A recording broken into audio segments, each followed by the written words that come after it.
মসজিদে যাওয়ার সময় সবচেয়ে ভালো জামাটা পরে যান, সবচেয়ে ভালো পাঞ্জাবিটা পরে যান। জান তো আপনারা? আর সবচেয়ে সিরাটা পরে যান।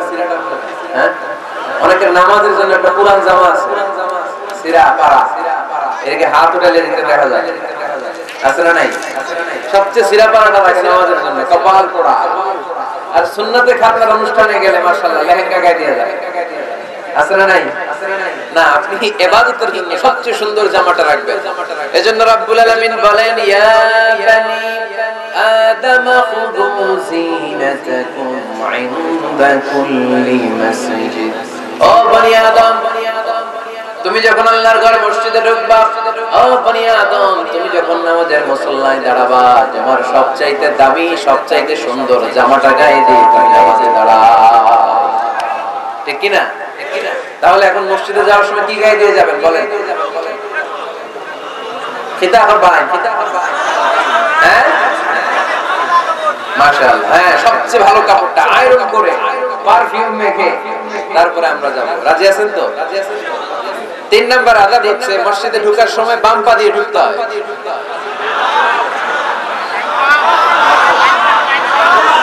কোন পা? আরো জোরে। এতে কি গুতা মারা লাগে, নাহলে আওয়াজ বাড়ে না।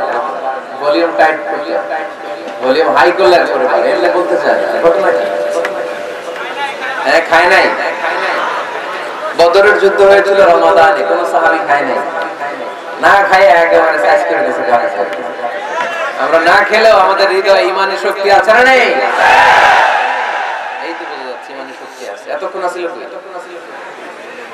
তো মসজিদে ঢোকার সময় কোন পা দিয়ে? এগুলো মনে থাকে আমাদের, ভুলা যায় আমরা, খেয়াল থাকে না তো এগুলা। এত কিছু মনের মধ্যে রাখলে এগুলো মনে থাকবে কেমন? মসজিদে ঢোকার সময় কোন পা? আরো জোরে। বেরোয়ার সময় কোন পা? মনে থাকবে। মসজিদে যখন ঢুকবেন ডান পা দিয়ে ঢুকবেন আর দোয়া পড়বেন, আউযু বিল্লাহিল আযীম ওয়া বিওয়াজহিল কারীম ওয়া সুলতানিহিল কদীম মিনাশ শাইতানির রাজীম। বিষ্ণু সাল্লাল্লাহু বললেন, যে ব্যক্তি মসজিদে ঢোকার সময় এই দোয়াটা পড়বে, শয়তান আফসোস শুরু করে, সে বলে, হায় হায়, আজকের দিনের জন্য, সারা দিনের জন্য তো তুই আমার ওয়াসওয়াসা থেকে বেঁচে গেলি, আজকের সারা দিনের জন্য তোরে আমি হারালাম, আজকের সারাটা দিন আল্লাহর পক্ষ থেকে প্রোটেকশন নিয়ে তুই বেঁচে গেলি, আজকের জন্য যা, কালকে তোরে আমি ধরবো। এজন্য এই দোয়াটা পড়া দরকার আছে না? আউযু বিল্লাহিল আযীম ওয়া বিওয়াজহিল কারীম ওয়া সুলতানিহিল কদীম মিনাশ শাইতানির রাজীম। 4টা বাক্যের দোয়া। মুখস্থ করতে কষ্ট হলে যে ইউটিউবে চলে যাবে আজকে, ওখান থেকে শুনে আপনারা মুখস্থ করে নেবেন। এই দোয়াটা পড়বেন, তাহলে ওই দিনের জন্য শয়তানের ওয়াসওয়াসা, টেম্পটেশন, প্রভোকেশন থেকে আপনি আল্লাহ তাআলার প্রোটেকশনে চলে যাবেন। সুবহানাল্লাহ। তারপর আল্লাহর হাবিব বললেন, ঢোকার আগে আমারে সালাম দাও। পড়বেন, আসসালামু আলাইকা আইয়ুহান নাবিয়্যু ওয়া রাহমাতুল্লাহি ওয়া বারাকাতুহু। এই দুইটা জিনিস যখন করে ফেললেন, তখন ডান পা দিয়ে পড়বেন, আল্লাহুম্মা ইফতাহ লি আবওয়াবা রাহমাতিক। সুবহানাল্লাহ। আল্লাহুম্মা ইফতাহ লি, ও আল্লাহ আমার জন্য তুমি খুলে দাও আবওয়াবা রাহমাতিক, তোমার রহমতের দরজা। তার মানে মসজিদে ঢুকলে রহমত পাওয়া যায় কি যায় না? মসজিদে ঢুকলে পাওয়া যায় রহমত, মসজিদের বাইরে রহমতের কথা আল্লাহ বলে নাই। মসজিদের ভিতরে রহমত। কোথায় রহমত? কোথায়? মসজিদের ভিতরে রহমত আছে না? তার প্রমাণ, মসজিদে ঢুকলে শান্তি লাগে কেমন জানি, আর ঘুমে ধরে। মসজিদে ঘুমাইছেন কারা কারা দেখি? সবাই ঘুমাইছে? আরে আমি কত ঘুমাইছি। জুমার নামাজের সময় যে কি ঘুম আসে, আসে আসে, কমন করছে, একেবারে কমন করে গেছে। ঘুম আসে কারণ রহমতের ঝিরিঝিরি বাড়িধারা আল্লাহ তাআলা আরশের উপর থেকে নাজিল করতে থাকে। এই রহমতের কারণে হৃদয়টা প্রশান্ত হয়ে যায়, অনেকের ঘুমও চলে আসে, ঠিক কি না? এজন্য আল্লাহুম্মা ইফতাহ লি আবওয়াবা রাহমাতিক, ও আল্লাহ তোমার রহমতের দরজাগুলো আমার জন্য খুলে দাও। এই দোয়া পড়লে রহমতের দরজা খুলে দেয় কে? আবার মসজিদ থেকে যখন বের হবেন তখন কোন পা দিয়ে? জোরে বলেন। বাম পা দিয়ে কি পড়বেন? আল্লাহুম্মা ইন্নী আসআলুকা মিন ফাদলিক, ও আল্লাহ তোমার কাছে আমি তোমার পক্ষ থেকে ফদল চাই, মানে রিজিক চাই, রিজিক দেওয়ার মালিক কে? তার মানে খুব সোজা সাপটা কথা হচ্ছে, মসজিদের ভিতরে পাওয়া যায় রহমত, আর বাইরে পাওয়া যায় ফদল বা রিজিক। বাইরে পাওয়া যায় কি? রিজিক। মসজিদের ভিতরে রিজিক আছে, তার মানে সারাদিন মসজিদে বসে থাকলে রিজিক মিলবে? নামাজের সময় নামাজ পড়তে হবে, কাজের সময় কাজ করতে হবে, এটাই হচ্ছে ইসলামের বিধান। নামাজের সময় নামাজ, কাজের সময়। আমি প্রশ্ন করব, আওয়াজ করে উত্তর দেন। নামাজের সময়, কাজের সময়, নামাজের সময়, কাজের সময়, এটা মনে থাকবে। এজন্য আল্লাহ বললেন ফাইদা কুদিয়াতিস সালাতু ফাতাশিরু ফিল আরদি ওয়াবতাগু মিন ফাদলিল্লাহ। যখন তোমাদের সালাত শেষ হয়ে যায়, আল্লাহর রিজিক অন্বেষণের জন্য আল্লাহর জমিনে তোমরা ছড়িয়ে যাও। নামাজের সময় আসবে, নামাজ শেষ বের হয়ে যাবে, ফাতাশিরু ফিল আরদ, জমিনে ছড়িয়ে পড়ো। নামাজ শেষ, চেয়ারম্যান সাহেব চলে যাবে ইউনিয়ন পরিষদের ভেতরে, ছাত্ররা চলে যাবে হাই স্কুলে, মেম্বার অফ দ্য পার্লামেন্ট চলে যাবে সংসদে, সেনাবাহিনীর লোকেরা চলে যাবে ক্যান্টনমেন্টে, ব্যবসায়ীরা চলে যাবে তাদের বাজারে, সিএনজি ওয়ালারা সিএনজি নিয়ে ব্যবসা শুরু করবে, রাস্তায় নেমে যাবে, চিল্লায় বলেন ঠিক কি না? এটাই ইসলামের বিধান। নামাজের সময় নামাজ, কাজের সময়।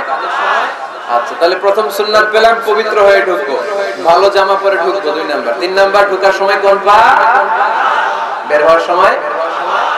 4 নাম্বার, মসজিদে ঢুকে 2 রাকাত। মসজিদে ঢুকে কয় রাকাত পড়েন আপনারা? তাহিয়াতুল মসজিদ, মসজিদে আপনি ওয়েলকাম জানান, ঢুকেই 2 রাকাত করবেন, ওযু করলে 2 রাকাত। আল্লাহর হাবিব সাল্লাল্লাহু আলাইহি ওয়াসাল্লাম মসজিদে নববীতে জুমার খুতবা দিচ্ছেন। খুতবা চলাকালীন সময়ে এক সাহাবী এসে মসজিদের মধ্যে বসে পড়লেন। আল্লাহর হাবিব সাল্লাল্লাহু আলাইহি ওয়াসাল্লাম সাহাবীরে বললেন দাঁড়াও। সাহাবী দাঁড়ালেন। আল্লাহর নবী জিজ্ঞেস করলেন কেন বসে পড়লা, 2 রাকাত পড়ছো নাকি? সাহাবী বলে পড়ি নাই। বিশ্বনবী বললেন তাহলে তাড়াতাড়ি 2 রাকাত নামাজ পড়ে বসে যাও। সুবহানাল্লাহ। 2 রাকাত পড়ো নাই, একটু পড়ো, দাঁড়াও, তারপরে বসো। দেখেন খুতবা চলাকালীন সময়ে আমাদের খতিবরা কখনো খুতবা থামায়? কথা বুঝেন নাই? জুমার খুতবা আপনারা শুনেন না? খুতবা চলতেছে, ওই মুহূর্তে ইমাম সাহেবরা কখনো খুতবা থামায়? মাঝখানে কোনো ঝামেলা হলে থামায়?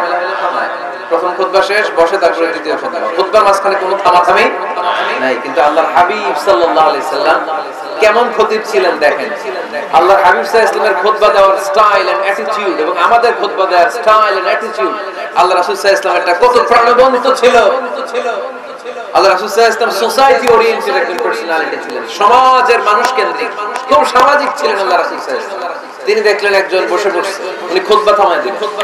জুমার খুতবা থামায় বলেন এই নামাজ পড়ছে, পর 2 রাকাত পড়, আবার খুতবা শুরু করুন। সুবহানাল্লাহ পড়বেন না? একবার তিনি খুতবা দিচ্ছেন, দেখলেন আল্লাহ রাসূল সাল্লাল্লাহু আলাইহি ওয়াসাল্লামের 2 জন নাতি হাসান আর হুসাইন রাদিয়াল্লাহু তাআলা আনহুমা, ছোট মানুষ, কাতারের ভিতরে ঢুকে কোন সাহাবী টুপি টান দেয়, কারো পাগড়ি ধরে টান দেয়, একজন এদিকে দৌড় দেয়, আরেকজন ওদিকে দৌড় দেয়। মসজিদে একটা ডিস্টার্ব হচ্ছে। আল্লাহর হাবিব সাল্লাল্লাহু আলাইহি ওয়াসাল্লাম খুতবা থামিয়ে দিলেন, মিম্বার থেকে নেমে আসলেন, 2 নাতিকে 2 হাতে ধরলেন, ধরে আস্তে করে জান্নাতের এই 2 সর্দারকে নিয়ে মিম্বারের উপরে দাঁড়ালেন। এই হাতে এই নাতি, ওই হাতে আরেক নাতি, এখন দাঁড়িয়ে দাঁড়িয়ে তিনি বাকি খুতবা দিলেন। পড়েন সুবহানাল্লাহ। কত প্রাণবন্ত খুতবা। উনি খুতবা দিতেন, আমরাও খুতবা দিই। আল্লাহর হাবিব সাল্লাল্লাহু আলাইহি ওয়াসাল্লাম খুতবা দিচ্ছেন। এক সাহাবী এসে বলল ইয়া রাসূলুল্লাহ, মদিনায় দুর্ভিক্ষ, বৃষ্টি নাই, আপনি বৃষ্টির দোয়া করেন। রাসূল সাল্লাল্লাহু আলাইহি ওয়াসাল্লাম খুতবা থামায় দিলেন, থামায় দিয়ে দোয়া শুরু করলেন। আল্লাহুম্মা আসকিনা গায়সান মুগীসান মারিআন মুরিআন নাফিআন গায়রা দার আজিলান গায়রা আজিল। আল্লাহ উপকারে বৃষ্টি দেন, যে বৃষ্টিতে আমাদের ফসল জন্মাবে, সবুজ ঘাস লতাপাতা জন্মাবে, আমাদের গবাদি পশুর রিজিক বাড়বে, এরকম উপকারে বৃষ্টি আমাদেরকে দিয়ে মদিনাটাকে ধন্য করে দেন। বৃষ্টি শুরু হলো, জুমাবার বৃষ্টি, শনি রবি সোম মঙ্গল বুধ বৃহস্পতি শুক্র, টানা 7 দিন বৃষ্টি। এবার বৃষ্টির চোটে মদিনায় বন্যা হয়ে গেছে। এতদিনে দুর্ভিক্ষ, এতদিনে কি, এখন বৃষ্টির বরকতে দোয়া করছে, বৃষ্টিতে এবার বন্যা। যে সাহাবী বৃষ্টির জন্য দোয়া করতে বলেছিলেন, পরের জুমাবারের খুতবার সময় এসে ওই সাহাবী বলেন ইয়া রাসূলুল্লাহ, আবার খুতবার মাঝখানে ইয়া রাসূলুল্লাহ, আর বৃষ্টি দরকার নেই, আর এবার বৃষ্টি বন্ধের দোয়া করেন। আল্লাহর হাবিব সাল্লাল্লাহু আলাইহি ওয়াসাল্লাম খুতবা থামিয়ে আবার বন্ধের দোয়া, আল্লাহুম্মা হাওয়ালাইনা ওয়ালা আলাইনা, হে আল্লাহ আমাদের চারিদিকে দেন, মদিনাতে আর বৃষ্টির দরকার নাই। চিল্লায় পড়েন সুবহানাল্লাহ। এজন্য খতিব হবে এরকম প্রাণবন্ত খতিব। সমাজে কি চলে, কি ক্রাইসিস, কি সংকট, আমরা কোন সমস্যায় ভোগে, আমাদের রাজনৈতিক অঙ্গনে কি সমস্যা, আমাদের অর্থনৈতিক অঙ্গনে কি সমস্যা, আমাদের সামাজিক অঙ্গনে কি সমস্যা, আমাদের পরিবারগুলোর ভেতরে কি ঝামেলা, প্রত্যেকটা কথা মসজিদের মিম্বার থেকে আসার দরকার আছে না নাই? আল্লাহর হাবিব সাল্লাল্লাহু আলাইহি ওয়াসাল্লাম এভাবেই সমাজকে ঠিক করে দিতেন। 2 রাকাত মসজিদে ঢুকে আজকে থেকে আমরা পড়ব। মসজিদে ঢুকলেই কয় রাকাত মনে থাকবে না ভুলে যাবেন? তারপর আল্লাহর হাবিব সাল্লাল্লাহু আলাইহি ওয়াসাল্লাম বলেছেন, খবরদার কবরের উপর মসজিদ বানিও না। কবরস্থান একদিকে, মসজিদ আরেকদিকে। কিন্তু বাংলাদেশে মসজিদের সাথে কবর মিলানো আছে না নাই? ছোট্ট একটা মসজিদ কিন্তু এত বড় বাবার কবর আছে না নাই? এগুলো করবেন না। আগে হবে মসজিদ, পরে কবরস্থান। যেমন মসজিদে নববী হয়েছে আগে, তারপরে বিশ্বনবীর কবর এখানে আছে না নাই? মসজিদে নববী প্রতিষ্ঠিত হয়েছে আগে, পরে বাকি কবরস্থান আছে না নাই? কিন্তু কোন আল্লাহর ওলির কবরস্থানের উপরে যদি মসজিদ বানান, তার উপর লানাত দিয়েছে কে? লাআনা রাসূলুল্লাহ আলাল ইয়াহুদ ওয়ান নাসারা ইত্তাখাযু কুবুর আমবিয়াইহিম মাসাজিদা। আল্লাহ রাসূলুল্লাহ ইহুদি নাসারাদের উপর, কারণ ইহুদি আর নাসারাদের একটা খাসলাত, একটা বৈশিষ্ট্য ছিল, তারা তাদের নবীদের কবরের উপরে মসজিদ বানায়। এটা করা যাবে? এজন্য এলাকা এলাকায় ঝামেলা, কবর আর মসজিদ হবে আলাদা। আবার মসজিদের কিবলার দিকে যেন কবরস্থান না হয়, তাহলে শিরক হওয়ার সম্ভাবনা আছে না নাই? খুব সাবধান, আল্লাহ সব মাফ করে কিন্তু শিরক মাফ করে, ঠিক কি না? শিরক হচ্ছে মহাপাপ, সব পাপের বাপ। এজন্য আমরা সব করলেও শিরকের গুনাহ মুসলমান কখনো করতে পারে। এরপর আল্লাহর হাবিব বললেন, মসজিদকে পরিষ্কার পরিচ্ছন্ন রাখো। এটাও মসজিদের আদব। মসজিদে আতর লাগিয়ে দেন, বাকুর জ্বালিয়ে দেন। আপনাদের এই এলাকার মধ্যে তো বাকুরের অভাব নাই, আগরের অভাব নাই, ঠিক কি না? গতকাল প্রোগ্রাম ছিল কই? সুজানগর, আগরের রাজধানী। আগর চিনেন নি আপনারা? হ্যাঁ, এই যে দেহনেল উদ পারফিউম, আপনাদের এই যে মাহতাব সাহেবের আল হারামাইন, এরপরে যে আজমল কোম্পানি, এও আপনাদের এই মৌলভীবাজার এলাকার। এরকম অনেক কোম্পানি আছে দুবাই ভিত্তিক, গোটা বিশ্বে ওনারা ব্র্যান্ডিং করেছে। এগুলোর র ম্যাটেরিয়াল, কাঁচামাল যায় হচ্ছে আপনাদের মৌলভীবাজার থেকে। ছেলের বউ শাশুড়ির লজ গতকাল করছে, শুনে নিন। শাশুড়ি আর বৌমার কিলাকিলি, গতকালের ওয়াজের বিষয় ছিল কি? শাশুড়ি বৌমার কিলাকিলি কি করে থামাবেন? শুনে নিন। আচ্ছা ঠিক আছে, মুফতি সাহেবদের কাছ থেকে জেনে নেবেন এই প্রশ্ন। আমি উত্তর দিলে আবার কিলাকিলি লেগে যাবে। কিলাকিলির দরকার নেই। সম্মানিত ভাইয়েরা, মসজিদ পরিষ্কার পরিচ্ছন্ন রাখবেন, এই বাকুর জ্বালাবেন, দেহনেল উদ, এই পারফিউম গুলো ছড়িয়ে দিবেন। মসজিদের মধ্যে অনেক মসজিদের দুর্গন্ধ আছে না নাই? এই কার্পেটের মধ্যে ময়লা, পরিষ্কার করেন। আল্লাহর হাবিব সাল্লাল্লাহু আলাইহি ওয়াসাল্লাম বলেছেন, খবরদার। আম্মা জান আয়েশা বর্ণনা করেন, আমার রাসূলুল্লাহ সাল্লাল্লাহু আলাইহি ওয়াসাল্লাম বিবিনাইল মসজিদ ফি দুয়া ওয়া আন তুতায়্যাবা ওয়া তুনাজ্জাফ। আমরা যেন এলাকা এলাকায় মসজিদ বানাই, মসজিদগুলোকে যেন পারফিউম দিয়ে, আতর দিয়ে সুগন্ধময় করে দিই। বিশ্বনবী আতর, সুবহানাল্লাহ। এজন্য কোনো অপরিচ্ছন্ন মসজিদ থাকতে পারবে না। মসজিদের পাশ দিয়ে গেলে আতরের ঘ্রাণে আমোদ হয়ে লোকজন যেন বুঝতে পারে এটা আল্লাহর ঘর, মসজিদ। চিল্লায় বলেন ঠিক কি না? এরপর আল্লাহর হাবিব সাল্লাল্লাহু আলাইহি ওয়াসাল্লাম বলেছেন, মসজিদের আরেকটা আদব হলো মসজিদকে অতিমাত্রায় ডিজাইন না করা। বেশি ডিজাইন করা যাবে না। এমন ডিজাইন করা যাবে না যেটা মসজিদ বোঝাই যায় না। এত লাইটিং ফাইটিং করে, এটা কি মসজিদ না কমিউনিটি সেন্টার বোঝাই যায় না? আছে না নাই? আছে। এরকম যেন আমরা না করি সম্মানিত ভাইরা। বিশেষ করে মসজিদের সামনের দেয়ালে। কোন দেয়ালে? সামনের দেয়ালটা কেবলার দিকে যে দেয়াল, এই দেয়ালটা হতে হবে ফ্রেশ, যাতে করে মানুষের দৃষ্টি আকর্ষণ না করে। প্রায় মসজিদের দেয়ালের মাঝখানে দেখবেন আপনি ক্যালেন্ডার ঝুলায় রাখে, আছে না নাই? মৌলভীবাজার কি অবস্থা? এটা খবর আছে? তো এই যে ক্যালেন্ডার ঝুলায় রাখে, ওইখানে দেখবেন বিভিন্ন মসজিদের ছবি, এতিমখানার ছবি, মানুষের ছবি।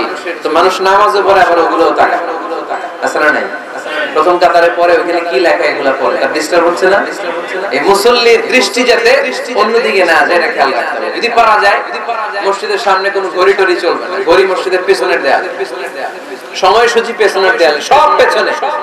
সময় কয়টা বাজে ইমাম দেখলে চলবে, ইমামের দেখে নিবে, আপনারাও দেখে নিবে।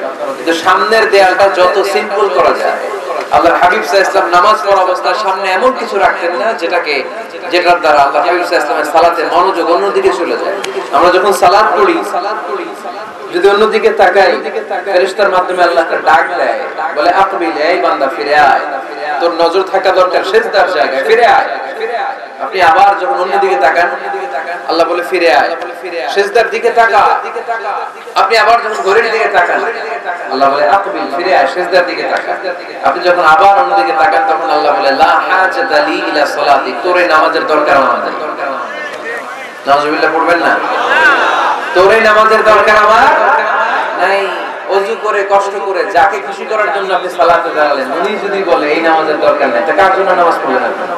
কথা কি বুঝতে পেরেছেন? এজন্য এলাকার গণ্যমান্য ব্যক্তিবর্গ আছে, আমাদের চেয়ারম্যান সাহেব আছে, আর অন্যান্য বিজনেস ম্যাগনেটরা আছে, আপনারা মসজিদ যখন নির্মাণ করবেন, সামনের দেয়ালটা যত সাদামাটা হতে পারে ততই ভালো। এমনকি জায়নামাজের মধ্যে এখন কাবা ঘরের ছবি আছে না? আছে না? কি মুসলমান আমরা নিজের কাবারে নিজে লাথি মারি না? আমাদের আগে মনের অজান্তে নিজের কাবারকে নিজে লাথি মারছি। এরকম জায়নামাজ ব্যবহার করা নিষেধ। চিল্লা বলেন ঠিক কি না? সাদা ফ্রেশ জায়নামাজ বাজারজাত করেন, আপনাদের সিদ্ধান্তই ওনাদের ব্যবসা বয়কট হয়ে যাবে। আপনারা যদি এখন থেকে মসজিদের মিনারা আর কাবা ঘরের যে প্রতিকৃতি বা ছবি, এরকম ছবি সম্বলিত জায়নামাজ কিনা বন্ধ করে দেন, এদের মার্কেট থাকবে? কথা বলেন। কালকে থেকে আমরা জায়নামাজ কেনার সময় ফ্রেশ জায়নামাজ কিনি। কোন মসজিদ, কোন মিনার, আমাদের কাবা ঘরের ছবি সম্বলিত কোন জায়নামাজ কিনা যাবে? আওয়াজ করে বলেন যাবে? যাবে। এগুলো হচ্ছে মসজিদের আদাব, এগুলো রক্ষা করে মসজিদে ঢোকার দরকার আছে না নাই? পৃথিবীতে 3টা মসজিদ সবচেয়ে শ্রেষ্ঠ মসজিদ, কয়টা? আওয়াজ করে বলেন না। 1 নাম্বার মসজিদুল হারাম, ফাওয়াল্লু উজুহাকুম শাতরা, যেখানে তোমরা নামাজ পড়ো না কেন মসজিদের হারামের দিকে হয়ে নামাজ পড়ো। কিবলা কোন দিকে? আজকে এদিকে, এইদিকে কিবলা। আমি যদি এদিকে হয়ে পড়ি নামাজ হবে না? হবে না কেন? হবে না কেন? কারণ কিবলা মুখী হয়ে নামাজ পড়া ফরজ। চিল্লায় বলেন ঠিক কি না? মসজিদুল হারাম পৃথিবীর প্রথম মসজিদ। ওখানে একটা ঘর আছে, ঘরটার নাম হলো কাবা।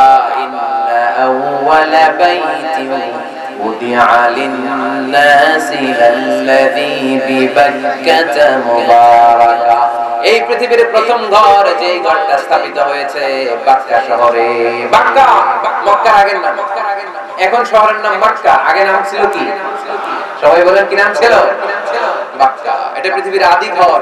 সব নবীদের পরশধন্য পদধূলিতে এই জায়গাটা বরকতময় হয়েছে। এটা এমন ঘর যে ঘরের চারদিকে 1 রাকাত নামাজ পড়লে 1 লক্ষ রাকাতের সওয়াব পাওয়া যায়। হজ উমরা করেছেন কে কে? দেখি হজ উমরা করেছেন আপনারা না? মাশাআল্লাহ। আমরা যারা করতে পারি না, আল্লাহ তাদেরকে তৌফিক দাও।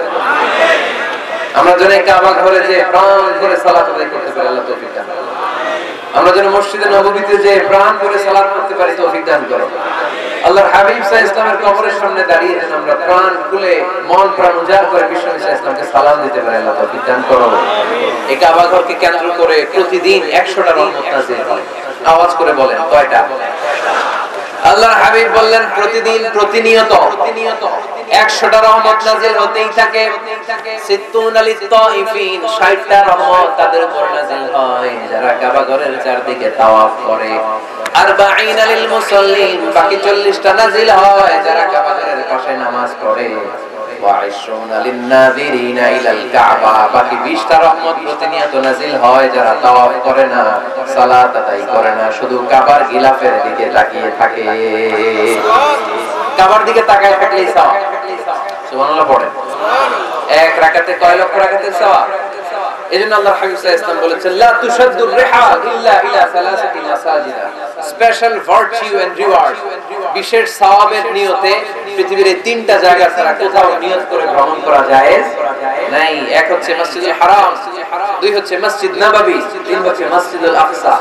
এই 3টা মসজিদ ছাড়া পৃথিবীর কোন মসজিদে নিয়ত করে সফর করা যাবে না। বিশেষ নিয়তে সফর করা যাবে যে আমি যদি এই মৌলভীবাজারের জামে মসজিদে যাই বেশি সওয়াব পাওয়া যাবে, এই নিয়তে সফর করা যাবে? বেশি সওয়াব শুধু এই 3 মসজিদে। মসজিদুল হারামে 1 রাকাতে কত রাকাতের সওয়াব? কথা কয় না, বুঝে নাই বোধহয়। কয় লক্ষ? আর মসজিদে নববীতে 1 রাকাতে 1000 রাকাতের সওয়াব। আরেক বর্ণনা আছে 50,000, বর্ণনা দুর্বল। সহিহ বর্ণনায় এসেছে এক রাকাতে 1000 রাকাতের সওয়াব। মসজিদুল আকসায় সালাত পড়লে এক রাকাতে এক বর্ণনায় এসেছে 250 রাকাতের সওয়াব, আরেক বর্ণনায় এসেছে 500 রাকাতের সওয়াব।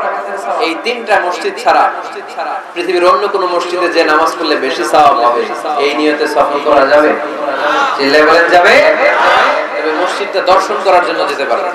মসজিদটা দেখতে কেমন, এটার ক্যালিগ্রাফিক্যাল ডিজাইন কেমন, এটার আর্কিটেকচারাল ডিজাইন কেমন, এটার দৃষ্টিনন্দন সৌন্দর্য কেমন, মসজিদটা দেখতে কেমন, দেখতে যেতে পারবেন। কিন্তু বিশেষ সওয়াব রিওয়ার্ড এই তিনটা মসজিদ ছাড়া অন্য কোনো মসজিদের জন্য হবে না। এই মসজিদ হচ্ছে আমাদের সামাজিক ঐক্যের কেন্দ্রবিন্দু। এটা হচ্ছে আমাদের কমিউনিটি সেন্টার। আমরা শুধু নামাজের জন্য মসজিদকে ইউজ করি, এছাড়া আরো অনেক ইউসেজ আছে মসজিদে। খেয়াল রাখবেন, আমাদের মুসলমানদের মসজিদ হিন্দুদের মন্দিরের মতো নয়। কোথায় আযান হইছে? শেষ করে দিব না? সুবহানাকাল্লাহুম্মা ওয়া বিহামদিকা আশহাদু আল্লা ইলাহা ইল্লা আনতা আস্তাগফিরুকা ওয়া আতুবু ইলাইক। আল্লাহ আমাদের সবাইকে কথাগুলো বোঝার